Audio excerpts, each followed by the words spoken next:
되시기를 바랍니다. 오늘은 대림절 네 번째 주일입니다. 대림절 기다림의 끝자락에 서 있는 주일이지요. 이제 며칠 후면 성탄절입니다. 그런데 이상합니다. 이 기다리던 날이 가까워질수록 마음은 왜 그렇게 분주해지고 몸은 더 피곤해지는지 모릅니다. 그러면서 마음을 점검해 보면 올해도 이렇게 그냥 지나가는구나. 또 나는 과연 잘 살았나? 여전히 해결되지 않는 일이 있구나. 여러 생각이 마음을 이렇게 혼란스럽게 만들곤 합니다. 그래서 성탄을 기다리면서도 마음 한켠에는 기쁨보다는 부담과 숙제가 더 크게 느껴지곤 한다는 거죠. 그래서 우리는 스스로에게 묻곤 합니다. 이 기다림의 끝에는 도대체 무엇이 있을까? 대림의 절기를 지나 맞이하는 성탄, 그 성탄의 완성은 과연 무엇일까? 그 질문 앞에 대답하는 것이 저는 요한복음 1장 14절의 말씀이다 생각을 합니다. 그 중에 말씀이 육신이 되어 우리 가운데 거하심에, 오늘 이 말씀이 바로 기다림의 끝에 무엇이 있는지를 우리에게 알려주고 있는 거죠. 기다림의 끝에 어떤 사건이 있는 것이 아니라 사람이 있었다. 예수님이 계셨다. 그리고 기다림의 완성은 어떤 날, 흘러가는 시간 중에 한 날이 아니라 우리 가운데 찾아오시고 다가오신 사랑이었다 라고 성경은 우리에게 말씀하고 있다는 겁니다. 그래서 저는 오늘 이 대림절 네 번째 주일 아침을 맞아서 오늘 기다림의 끝은 사랑입니다. 그 사랑이 무엇인가, 그것에 대해서 두 가지 교훈의 말씀을 여러분에게 전하고 또 함께 은혜를 나누기를 원합니다. 첫 번째로는요, 우리 가운데로 다가오신 그 사랑을 기억해야 한다는 겁니다. 한번 따라해 볼까요? 우리 가운데로 다가오신 그 사랑을 기억합니다. 다가오신 사랑이다 라고 말할 수 있다는 겁니다. 자, 진짜 사랑이라고 하는 게 뭘까 생각해 보면요, 이 진짜 사랑, 그것은 결국 다가가는 것이라고 말할 수 있습니다. 사랑은요, 언제나 대상이 있습니다. 그리고 그 대상을 사랑하기 때문에 한 걸음 한 걸음 가까이 가게 된다는 거죠. 자신의 자리에 머물러 서서 내가 상대방을 사랑한다고 말을 하면서 상대방이 내게로 다가와야만 한다라고 요구하는 것은 진짜 사랑은 아닐 것입니다. 성경에도 보면 선한 사마리아인의 비유가 있죠. 강도 만난 자가 거반 죽게 되어져 누워 있습니다. 그런데 제사장이 지나갔는데 보고 지나쳤지요. 레위인이 보고도 지나쳤습니다. 그렇지만 선한 사마리아인은 어떻게 했습니까? 다가갔습니다. 그게 진짜 사랑이고 너도 그와 같은 이웃이 되라, 성경은 우리에게 전해주고 있다는 겁니다. 또 예수님께서 소경의 눈에 진흙을 발라서 실로암 못에 가서 씻으라 라고 치유하셨던 치유의 기적 이야기를 우리는 잘 알고 있습니다. 그 사람이 도대체 예수님을 불렀나요? 그렇지 않았습니다. 그런데 예수님께서 그 소경을 보시고 그리고 그에게 다가가시고 그리고 침을 이겨서 진흙을 이렇게 이겨서 그의 눈에 바르고는 실로암 못으로 가서 씻으라 라고 말씀하셨습니다. 다가가셨다는 이야기입니다. 그래서 그것이 사랑입니다. 성탄을 기다리는 우리에게도 그 먼저 다가오신 그 사랑이 있음을 기억하라고 말하고, 오늘도 그 주님께서 우리를 향하여서 다가오고 계신다라는 것을 믿음으로 보고 고백하고 붙잡으라고 우리에게 말씀하고 있다는 겁니다. 그래서 저는 성탄절을 설명할 때 길 없는 곳에 길을 내셔서 찾아오셨다, 이 표현을 참 좋아합니다. 길 없는 곳에 길이 되셔서 찾아오신 분, 그게 예수님이고 그날이 성탄절이라고 하는 겁니다. 사람들은 저마다 사람들을 대할 때 나름의 기준을 가지고 있습니다. 어린아이든 어른이든 자신보다 좀 더 나은 사람들이나 무엇인가 내게 도움을 줄 만한 사람 앞에서는 겸손의 옷을 입은 것 같습니다. 그런데 반대로 자신에게 도움을 주지 않거나 걸림돌이 된다라고 생각하면 어느새 겸손의 옷을 미련 없이 벗어버리곤 한다는 거죠. 그래서 그 당사자들은 그런 상황 속에서 상처받고 고통받았다 이야기합니다. 이것은요, 어느 특정한 사람들에게만 있는 일은 아니라는 겁니다. 우리 삶에 너무도 빈번하게 일어나는 일이라는 거예요. 그런데 그런 세상의 한복판에 정말 이해할 수 없는 일이 생겼는데 그게 바로 예수님께서 우리에게 찾아오시고 다가오셨다라고 하는 겁니다. 요한복음 1장 14절은 우리에게 이렇게 증언합니다. 말씀이 육신이 되어 우리 가운데 거하심에 우리가 그의 영광을 보니 아버지의 독생자의 영광이요 은혜와 진리가 충만하더라. 우리 가운데 거하심에 라고 하는 이 말씀에 저는 말씀을 준비하면서 밑줄을 긋고 묵상을 했습니다. 우리 가운데 거하신다. 우리는 어떤 사람일까? 라고 하는 거예요. 예수님께서 처음 이 땅에 오셨을 때 우리 가운데 거하셨다. 그 우리는 과연 어떤 모습이었을까요?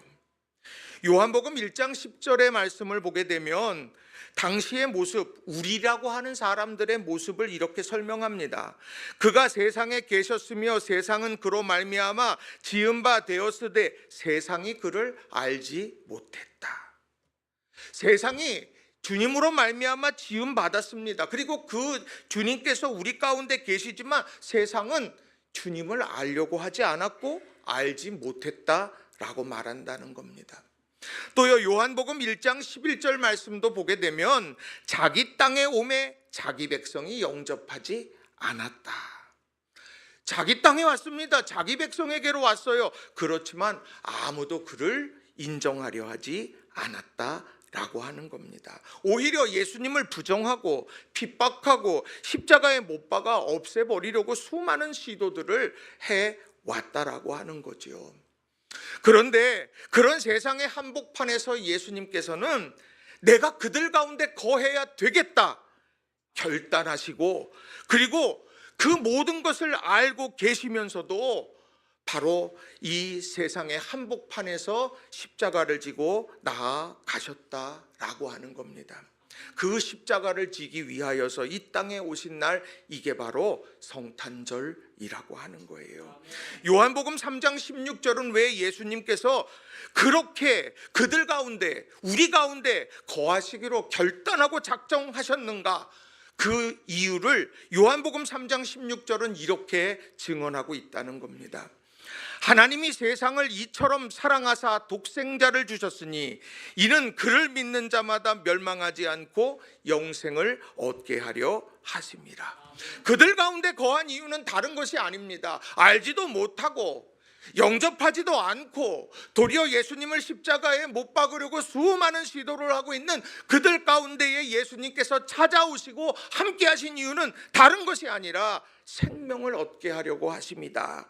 이것을 분명하게 말씀해 주고 있다는 겁니다. 그래서 우리는 항상 예수님을 믿는 믿음의 사람으로서 생명을 얻게 하심이라 라고 하는 이 말씀을 마음에 새기고 살아가야 한다는 겁니다. 내가 그래서 구원함을 받은 것이고 내가 그래서 생명을 얻게 되었노라 라고 하는 것을 잊지 말아야 한다는 거예요. 예수님께서 얼마나 많은 병자들을 치유하셨습니까? 그런데 그 치유하는 과정 속에서 예수님께서는 특별한 메시지를 전해주셨습니다. 정말 많은 병자들을 치유하셨지만 유독 집중적으로 치유했던 사람들이 누구냐? 나병 환자들이었습니다. 이 나병 환자들은 다른 여느 병자들과는 달랐습니다. 이 나병이 걸린 이상 격리되어야만 합니다. 가정의 울타리에 있을 수가 없습니다. 공동체에 함께할 수 없고 그는 벗어나 있어야 합니다. 격리돼야 됩니다. 단절되어져야만 했었다는 거지요. 그래서 지나가면서도 자신은 입을 가리고는 나는 부정하다 수도 없이 이야기를 해야 한다는 거예요. 발병하기 전까지만 해도 자기에는 아무 문제가 없던 사람 아닙니까? 삶의 모든 것이 다 편안했던 사람 아니에요? 그런데 나병이라고 하는 걸 걸리자마자 자기는 내가 내 입술로 나는 부정하다고 외쳐야만 하고 누군가 접촉되지 않으려고 끊임없이 관심하고 끊임없이 점검해야 되는 사람이 바로 나병 환자였다는 겁니다. 아무도 그의 곁에 있지 않았다라고 하는 거예요. 그런데 예수님께서는 병자들을 치유하실 때, 이 나병 환자를 치유하실 때 세상 사람들과 달랐다는 겁니다. 마태복음 8장 1절부터 3절의 말씀, 우리가 이 말씀을 함께 읽었으면 좋겠습니다. 우리 함께 1절부터 3절의 말씀을 함께 읽겠습니다. 시작. 예수께서 산에서 내려오시니 수많은 무리가 따르니라.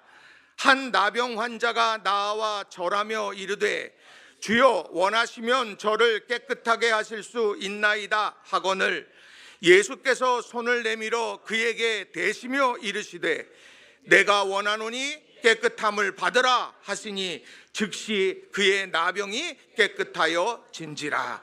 아멘. 예수님께서 질병을 치유하셨다라고 하는 것, 그거 은혜예요. 그거 정말 행복한 일입니다. 그런데 오늘 이 마태복음 8장에서 우리에게 주시는 말씀은 다른 것이 아니에요. 그가 나병이었다라고 하는 것을 예수님은 알고 계셨습니다. 그리고 그 나병 환자의 간절함도 아셨어요. 주여 원하시면 저를 깨끗하게 하실 수 있습니다. 나는 주님께서 깨끗해 주실지 그렇게 해 주실 줄로 나는 믿어요.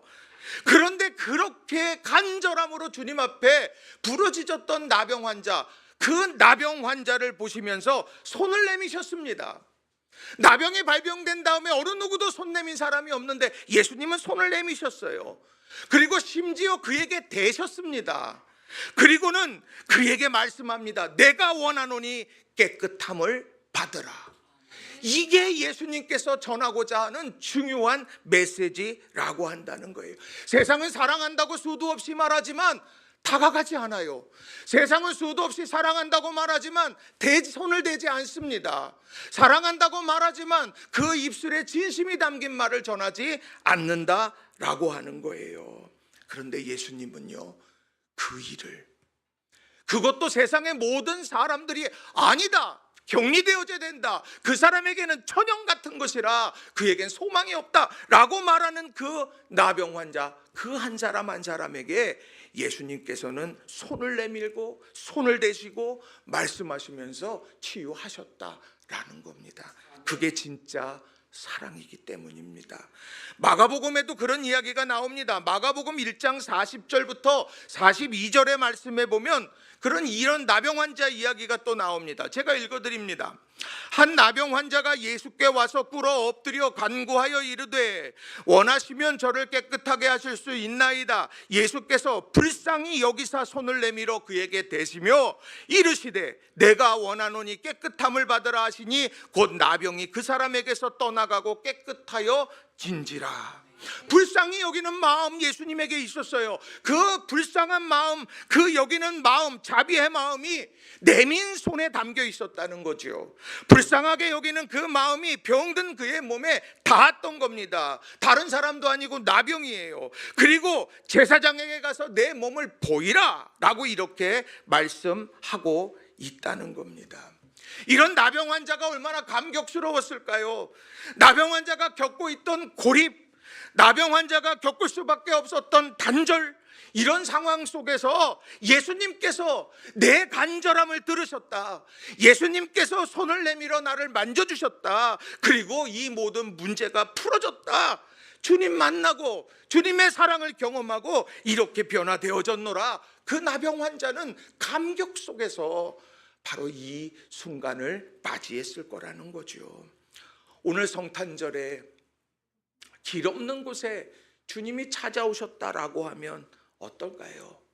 우리가 코끝에 호흡이 있어 살아가기는 하지만 내가 정말 사는 삶일까? 살아있는 삶을 살아가고 있는 걸까 질문하면 무엇이라고 대답을 하겠습니까? 요즘 인기 연예인들이 다양한 구설수에 올라서 은퇴하는 사람도 있고 활동을 중단하는 사람도 있고 법정에 서는 사람들도 있고 다양한 사람들이 있습니다.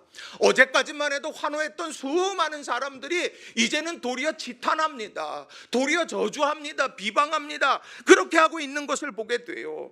언제나 응원하고 나를 추앙해 줄 것만 같았던 팬들이지만 지금은 정반대편에 서 있는 것 같습니다. 내가 행한 일이기 때문에 그걸 받아들여야 하지만 그의 인생 가운데에서 이게 도대체 뭔가 라고 하는 자괴감이 밀려들 수밖에 없을 거라는 거죠. 숨쉬고 있습니다. 그러나 정말 살아있는 걸까? 그 안에 생기와 기쁨이 있는 것일까 질문해 보면 두렵기 짝이 없다는 거죠.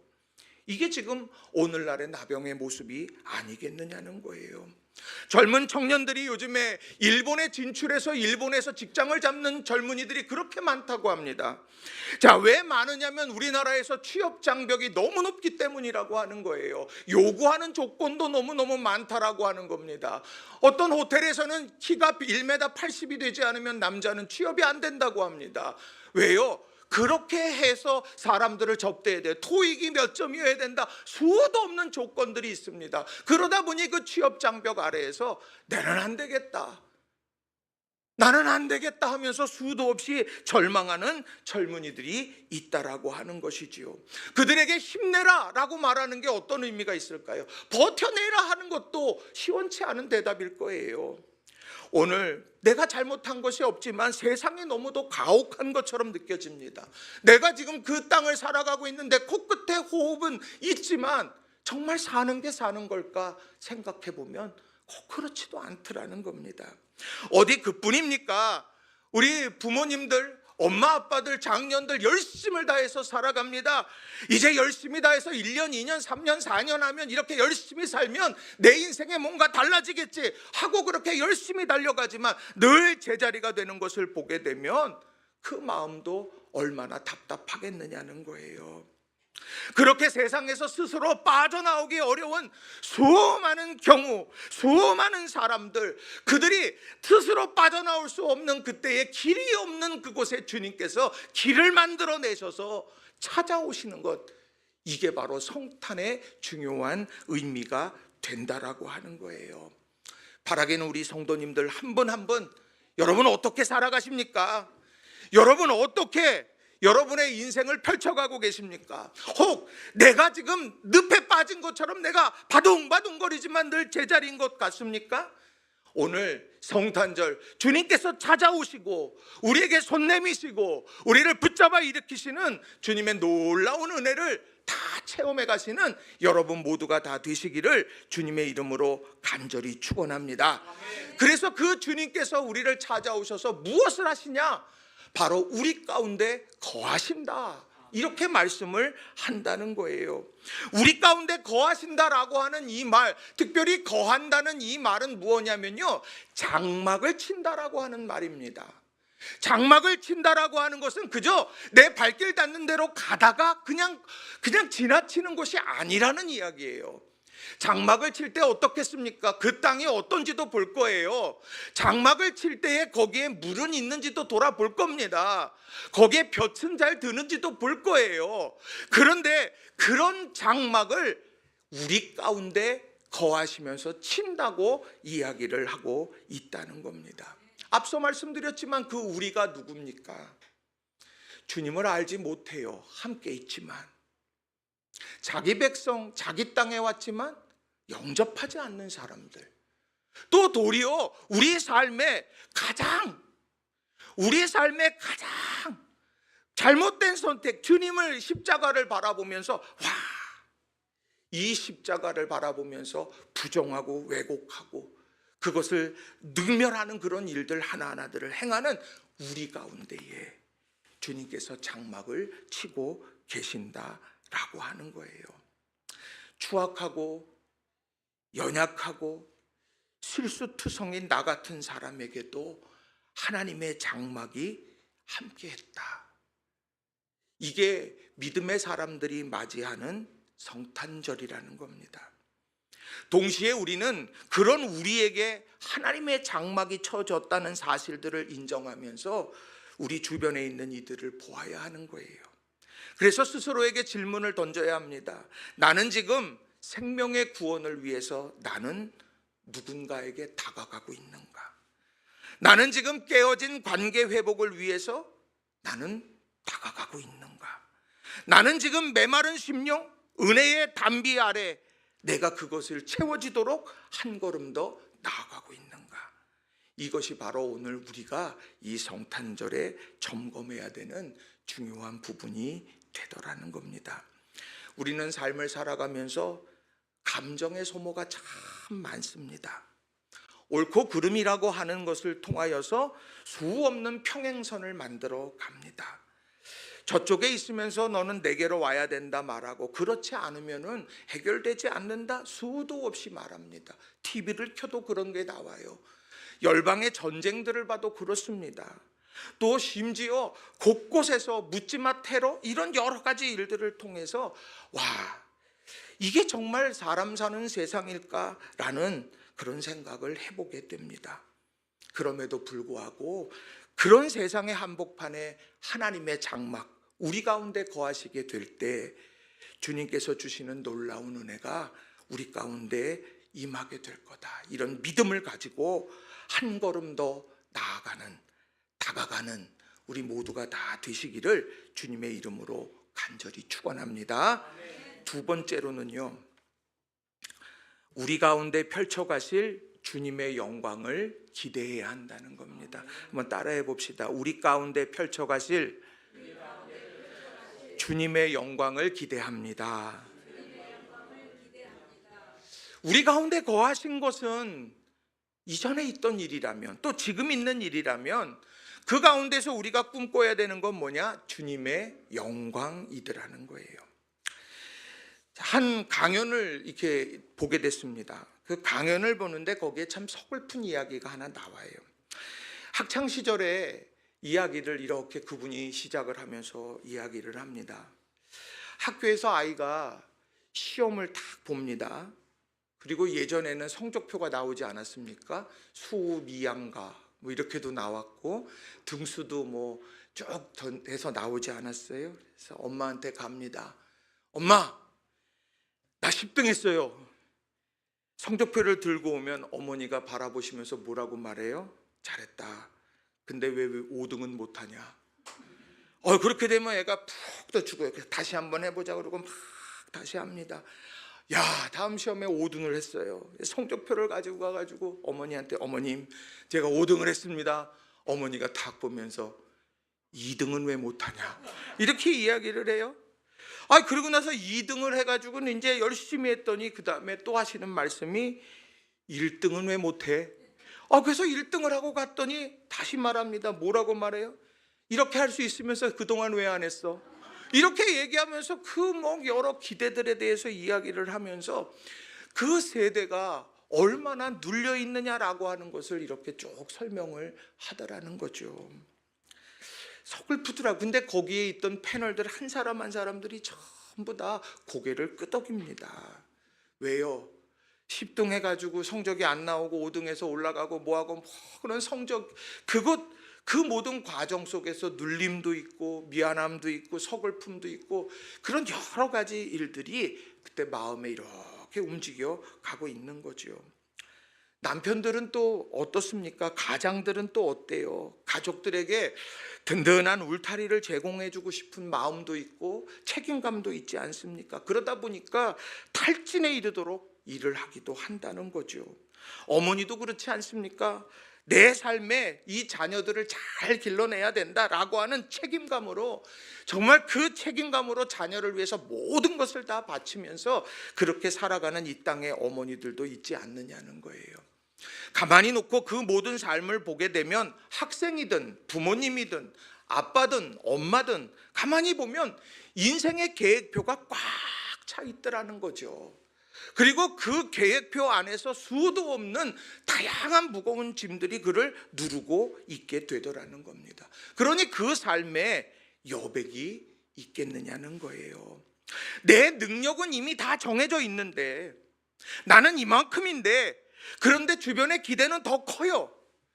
근데 그것을 감당하려고 애쓰고 애쓰지만 그것이 이루어지지 않아요. 그럼 그 마음이 얼마나 힘겹겠느냐라고 하는 거예요. 내 능력의 한계치에 있게 될 그때 맞는 성탄절은 어떤 의미가 있을까요? 그것에 대해서 오늘 본문은 이렇게 말씀을 합니다. 요한복음 1장 14절 세번역으로 제가 읽어드립니다. 그 말씀은 육신이 되어 우리 가운데 사셨다. 우리는 그의 영광을 보았다. 그것은 아버지께서 주신 외아들의 영광이었다. 그는 은혜와 진리가 충만하였다.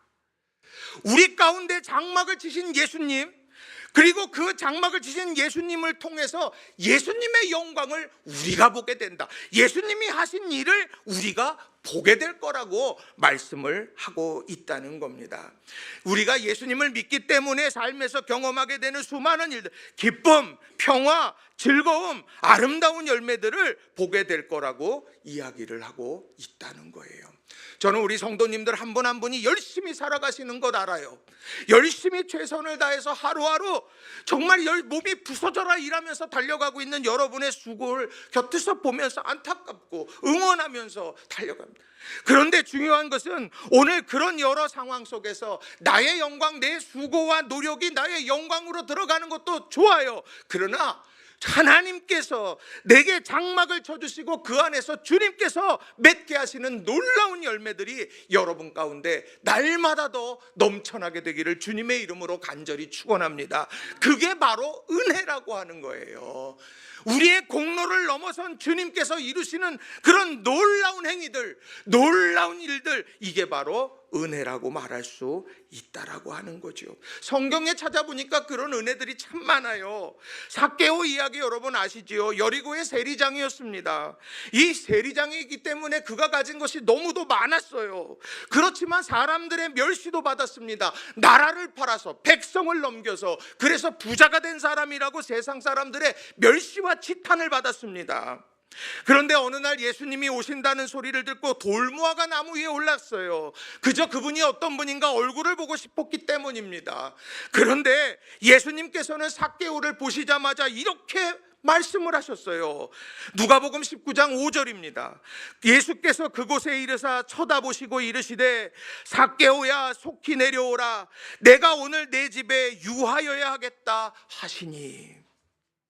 삭개오야, 세상 사람들은 나는 매국노라고 불렀어요. 세상 사람들은 백성을 팔아서 자기 모든 것을 취하는 나쁜 부자라고 이야기했어요.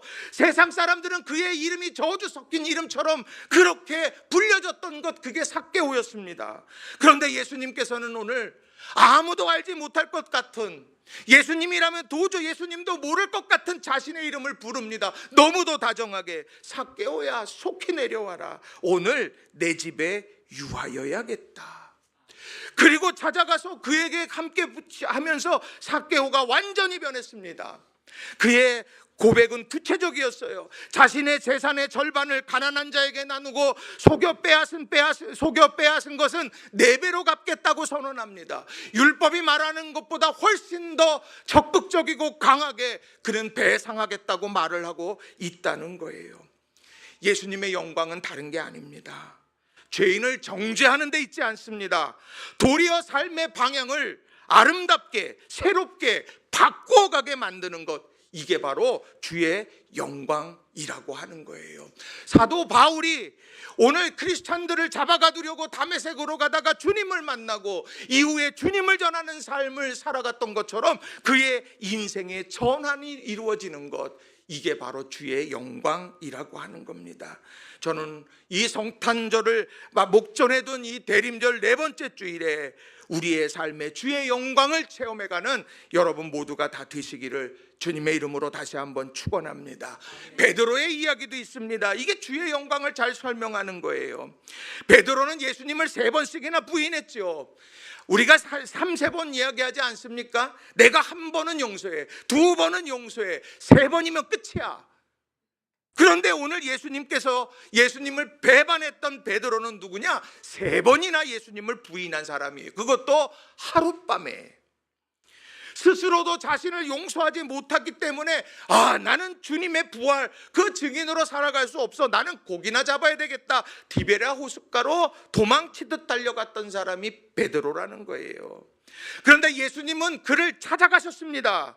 그리고는 그에게 이렇게 말씀을 하셨어요. 요한복음 21장 15절입니다. 그들이 조반 먹은 후에 예수께서 시몬 베드로에게 이르시되 요한의 아들 시몬아, 내가 이 사람들보다 나를 더 사랑하느냐 하시니, 이르되 주님 그러하나이다, 내가 주님을 사랑하는 줄 주님께서 아시나이다. 이르시되 내 어린 양을 먹이라 하시고, 거듭 베드로에게 말씀하시지만 너가 왜 그때 나를 배반했느냐, 내가 왜 그때 왜 그런 선택을 했느냐, 수도 없이 그에게 과거를 불러일으키면서 질책하지 않으셨다는 거예요. 도리어 오늘 내가 나를 더 사랑하느냐, 그리고 내 양을 먹이라 라고 말씀하시면서 그를 다시 사명의 자리로 부르시더라는 겁니다. 오늘 진짜 사랑은 다시 기회를 주는 거라는 거예요.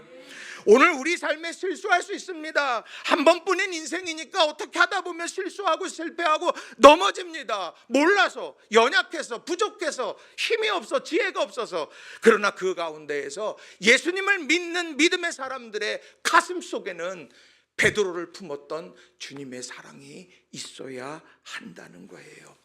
더불어 우리도 수많은 실수하는 일들 하나하나들 위해 우리 주님의 용서하심과 또 주님께서 용납해 주시고 기회 주셔서 오늘을 산다는 걸 꼭 기억하고 믿음 안에서 겸손히 살아가는 저와 여러분 모두가 되시기를 바랍니다. 말씀을 정리합니다. 대림절은 단순히 예수님께서 오심을 시간적으로 기다리는 절기는 아닙니다. 이 대림절에는 이미 우리 가운데 오셔서 지금도 함께 하시고 또 우리의 삶에 찾아오시는 주님을 다시 기대하며 바라보는 시간이지요. 말씀이 육신이 되어 우리 가운데 장막을 치신 주님은 아무 준비도 되어 있지 않았던 세상 한복판으로 오신 거예요. 환영받지 못할 것을 아시면서도 오신 거예요. 거절당할 것을 아시면서도 머무신 겁니다. 그 이유는 하나예요. 우리를 살리기 위함이다. 그래서 우리는 귀한 믿음의 사람들이라는 거예요. 기다림의 끝은 사랑입니다. 생명을 살리는 사랑. 이제 주님께서 우리에게 물으십니다. 내가 너의 삶 가운데 한복판에 내가 들어갔듯이 너는 누구의 삶으로 향하여 나아가고 있느냐. 관계가 멀어진 가족에게, 말 한마디 건네기 어려운 이웃에게, 용서하기 힘든 그 한 사람에게 우리가 거창한 일을 하라고 부름받은 것 아니에요. 예수님처럼 사랑한다면 한 걸음 다가가라. 사랑을 입었다면 한 걸음 더 나아가라. 높은 자리를 내려놓고 옳고 그름의 판단을 잠시 내려놓고 이길 준비가 아니라 살릴 준비를 하며 나아가라고 말씀하고 있다는 겁니다.